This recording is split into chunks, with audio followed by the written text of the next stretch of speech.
Microbiology and Virology, National Academy of Science of Ukraine, the Department of Extremophilic Microorganism Biology.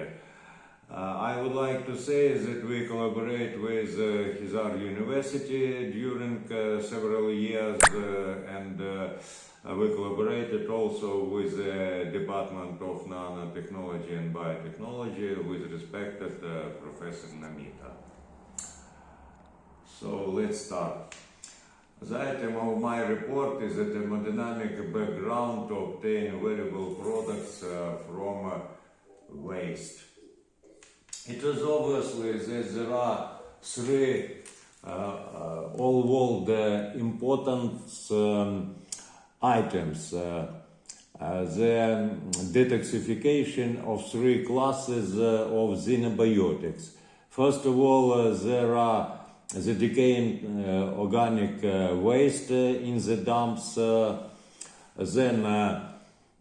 the detoxification of leachate that combined with the dumps, and finally the purification of polymetallic industrial wastewater.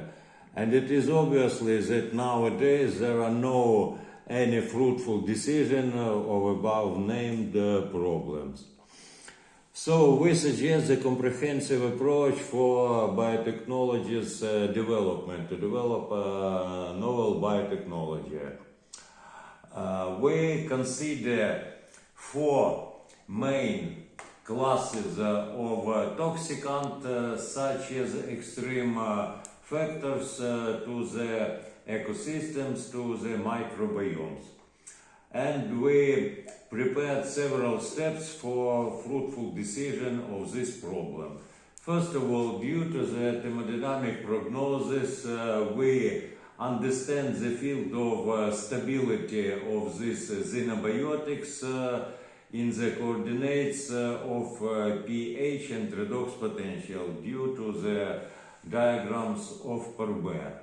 So we understand what are the fields of stability of the xenobiotics, and we choose the optimal reaction for their destruction if it is organic compounds, or precipitation if it is metals or radionuclides. Then we choose the optimal metabolic microbial pathway for the detoxification of these antibiotics. Then we test the metabolic pathway on the example of certain microbial communities. Next step, we create the pilot project, and then we test the technology on with the help of industrial biotechnology. Finally, due to the thermodynamic prognosis, we obtain two positive effects. First, purification or bioremediation, and the second, we obtain a wide range of valuable products. On the basis of the thermodynamic prognosis, we suggest the strategic approach. The sequential detoxification of solid and liquid organic waste, metal-containing wastewater with obtaining of valuable products, such as molecular hydrogen, methane, soil fuel, electricity, metal concentrate, and pure water. With the help of anaerobic hydrogen bioreactor, we fermented the solid food waste with obtaining mixture of molecular hydrogen and carbon dioxide. And after purification and elimination of carbon dioxide, with the help of fuel cells, we obtain electricity. The non-fermented lignin cellulose rest of fermentation can serve as a high effective solid fuel. After the fermentation, concentrated organic acids and alcohols present in the leachate.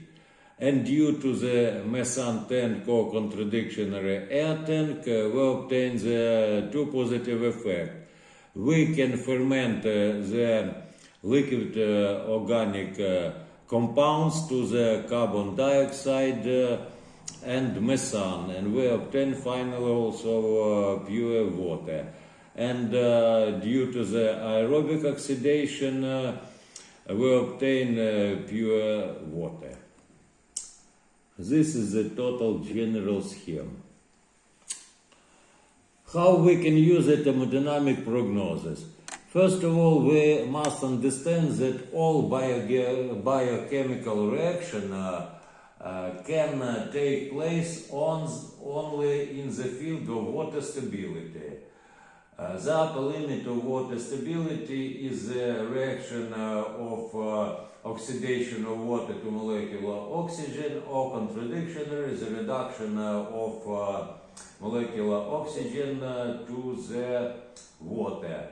The low limit is restricted by the reaction of reduction of protons to molecular hydrogen, or contradictionary oxidation of molecular hydrogen to protons. And it is obviously that microorganisms successfully use to this reaction in their dissimilatory metabolism. First of all, aerobic oxidation of organic compounds, and in photosynthesis, oxidation of water with obtaining co-energy and a molecular oxygen. And anaerobic metabolism use molecular hydrogen as the electron acceptor with methane synthesis, and the fermentation, anaerobic fermentation of organic compounds to the molecular hydrogen, carbon dioxide, and acetate.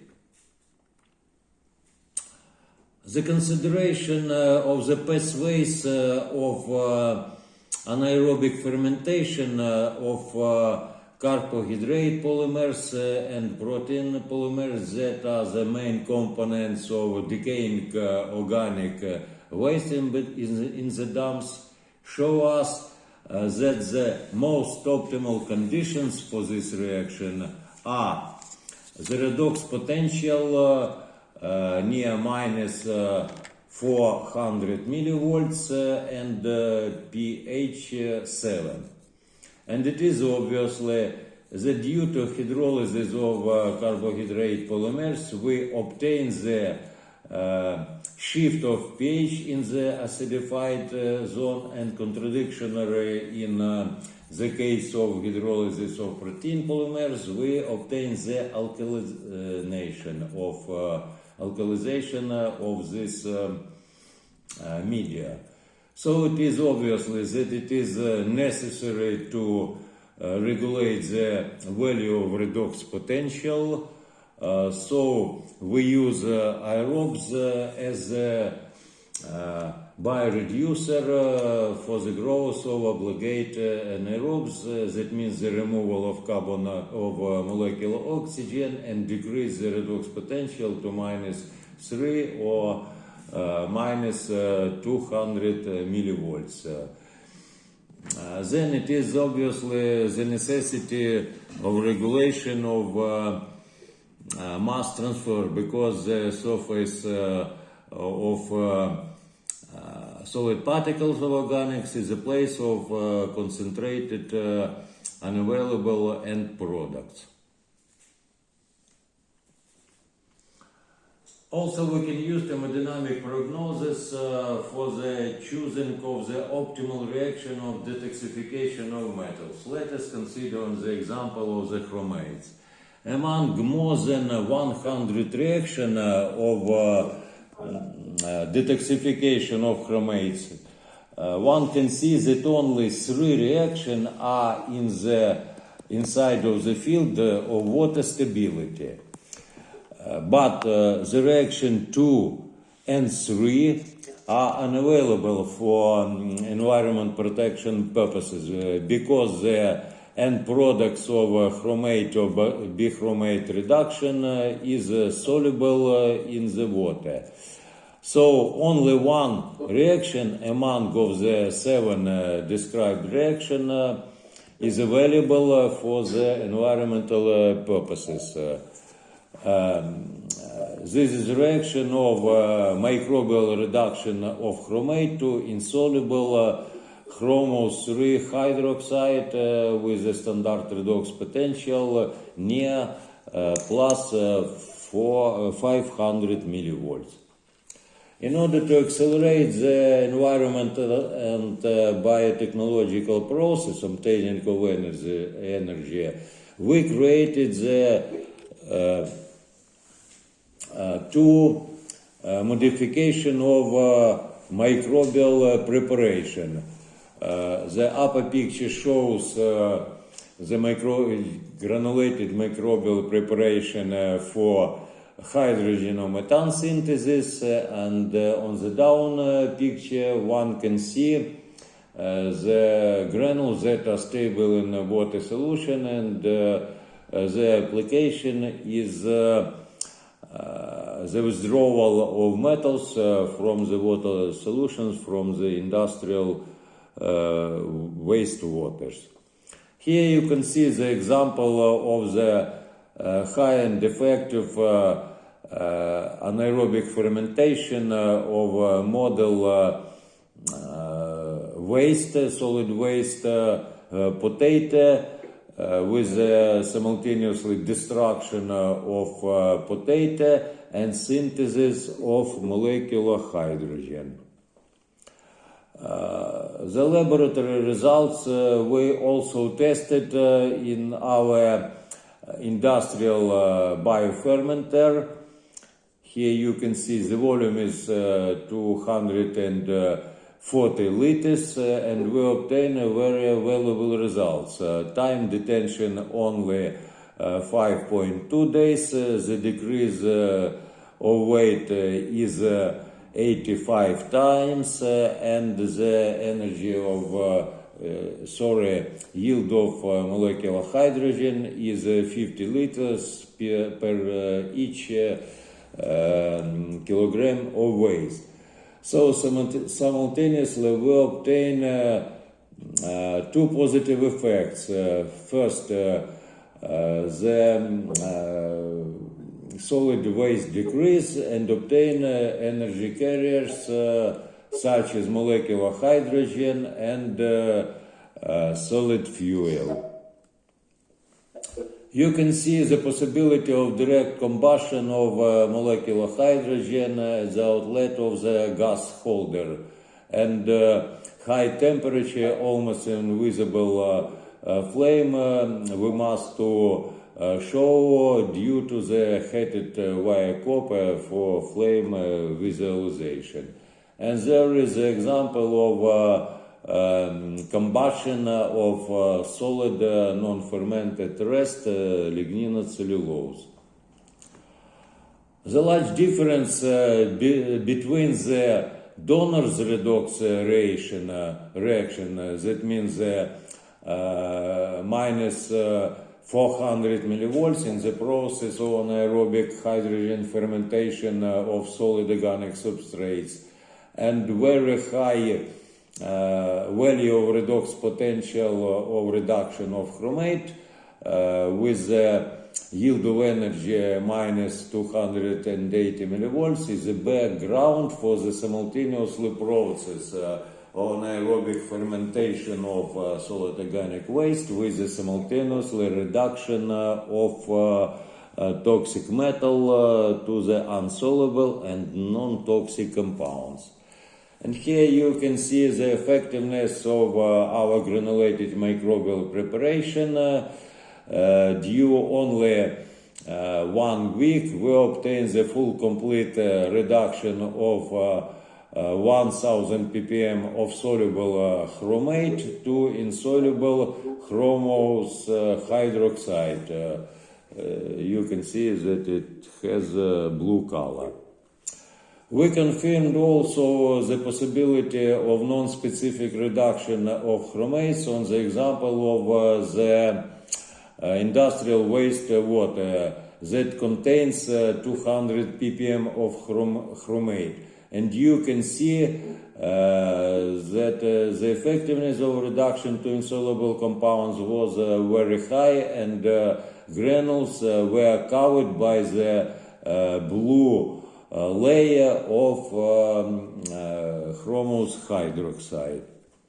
We also confirmed the possibility of combination of anaerobic destruction of decaying organic waste simultaneously with reduction of toxic Kappa-2 to insoluble compounds. And you can see from the first section of installation to the end section the decrease in concentration of soluble Kappa-2 in 3,250 times.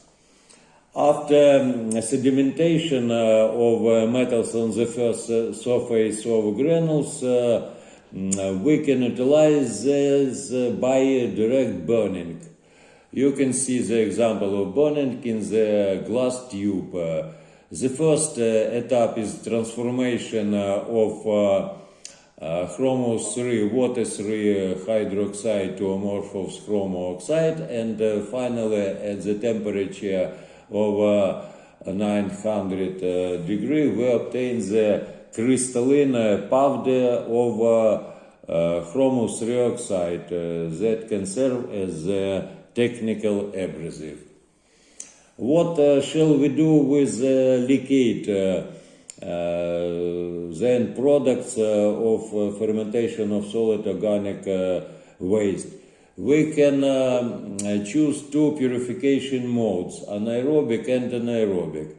You can see that in a methane tank take place the fermentation of acids and alcohols to methane, carbon dioxide and water. Professor Oleksandr, 5 minutes more remaining.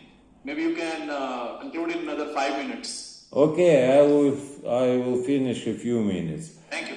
And the aerobic pathway, that means the oxidation of the above named acids and alcohols to carbon dioxide and water.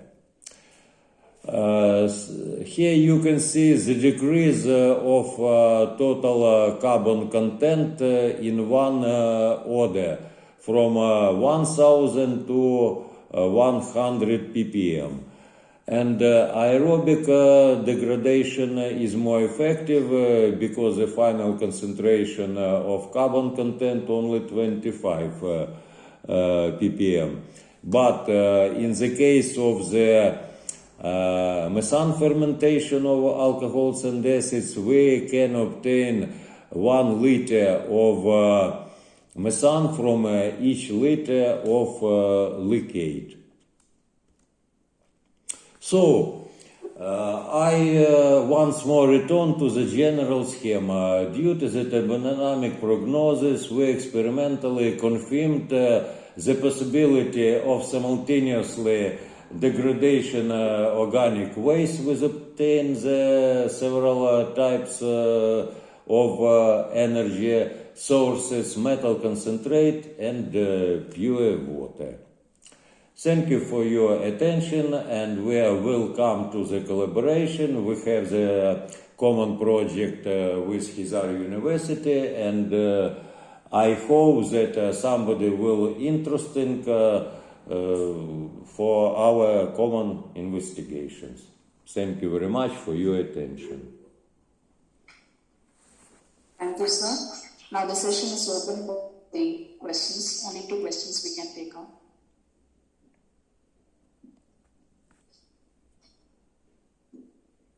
Questions from the audience? So if there are no questions, maybe I can ask a couple of them. So, sir, I would just like to know that whether you have determined the composition of the microbial consortia that has been used in the pellets for the detoxification of the toxic waste, for example, which is containing chromium. Whether any studies have been performed to characterize the microbial consortium? Yes, thank you. We use as microbiome the large-scale microbiological waste. That means, first of all, the sludge of methane tank. In the case, if we would like to prepare the granules for hydrogen fermentation, we had this microbiome at the temperature more than 100 degrees in order to kill the non-spore forming microorganisms. Finally, we obtain the consortia that consist of Bacillus and Clostridia. Bacillus plays the role of bioreductant, and Bacillus eliminates the oxygen from the air and from the liquid solution and decrease the redox potential to -3 or -400 millivolts. Professor, what I was interested to know was whether the members of the microbial consortia have been characterized. Like, do we know at the species or at the genus level what are the members of this consortium? Usually microbiologists use the associations that consist of certain species of microorganisms identified. But we consider the anaerobic methane tank sludge as a wide group of taxonomical and physiological group of microorganisms. We don't interested in the species specificity. We interested only the presence of several physiological groups. For example, aerobic microorganisms, facultative anaerobes, and obligate anaerobes. Obligate anaerobes either hydrogen producing Clostridium or methanogenic consortia. So we don't interest in the specificity of this microbiome. Okay, Professor, thank you for your response, and really appreciate about your talk. Maybe Dr. Umesh will take it forward. Thank you, Professor Oleksandr, for your detailed explanation on comprehensive approach for detoxification of solids and liquids using metals and microbes. Thank you, sir. Now I request the chair to introduce the next session speaker. Thank you. Dr. P.C. Abhilash.